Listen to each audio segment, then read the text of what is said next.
చూసాం సార్. మీరు రేవంత్ రెడ్డి మీద మీసాలు తిప్పారు, ఆయన మీ మీద తిప్పాడు, మిమ్మల్ని గోడకేసి కొడతా అన్నారు, మేమేమన్నా పాలేరులు అని నౌకలు మీరు అన్నారు. ఇప్పుడు ఒకళ్ళ మీసాలు ఒకళ్ళు తిప్పుకుంటున్నారు.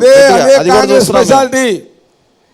కొట్టుకుంటాము, మీసాలు తిప్పుకుంటాము, కలుస్తాము, ఎవడన్నా అడ్డం వస్తే మీద పడతాం అని మీద.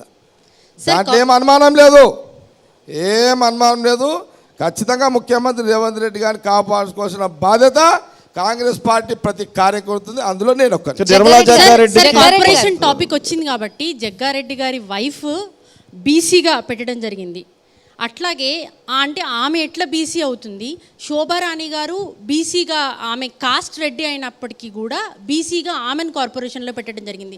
అంటే కాంగ్రెస్ పార్టీ ప్రభుత్వంలో బీసీలకు అన్యాయం జరుగుతుంది అనడానికి ఇది ఒక నిదర్శనంగా చూడొచ్చా?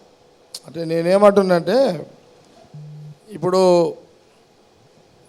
ఇక బీసీ కోట, ఎస్సీ కోట కాంగ్రెస్లో అందరికీ అన్ని కులాస్తులు ఒకటే చెప్తున్నాండి. రెండు ద్వంద్వ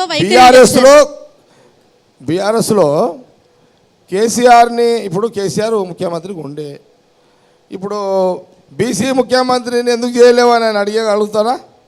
అడిగారా ఎప్పుడైనా? అడిగారు. ఇప్పుడు బీజేపీ ఉంది, బీజేపీ వల్ల పవర్ వచ్చే అవకాశం లేదు తెలంగాణలో, వాళ్ళకి అడిగిన లాభం లేదు. ఇక్కడ సరే ఏదైనప్పటికీ కూడా బీసీలు, ఎస్సీలు, ఎస్టీలు, రెడ్డిలు, ఆల్ క్యాస్టులు అందరి సమన్వయంతో కాంగ్రెస్ పార్టీ నడుస్తుంది. జగ్గారెడ్డి భార్య బీసీ ఎలా అవుతారు అని అడుగుతున్నారు. శోభారాణి గారు నేను చెప్పలేదమ్మా. అక్కడ బీసీ గౌడ అని రాశారు కదా సార్, కార్పొరేషన్ లిస్ట్లో బీసీ గౌడ అని మీ వైఫ్ పక్కన రాశారు.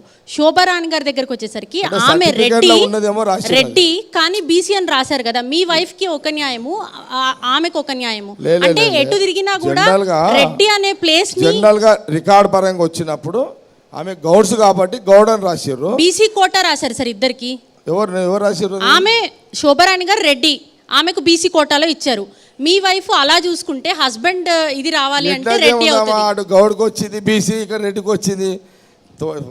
కానీ రెండు బీసీ కోటాలే వచ్చింది కదా, ఇద్దరు లేడీస్ కోటా వచ్చింది కదా, అది చూడండి. ఇక జగ్గారెడ్డి గారు, ఇప్పుడు మీరు ఒక డైరెక్ట్ స్టేట్మెంట్ ఇచ్చారు, ఇక్కడ తెలంగాణలో బీజేపీ వచ్చే ఛాన్సే లేదు అన్నారు.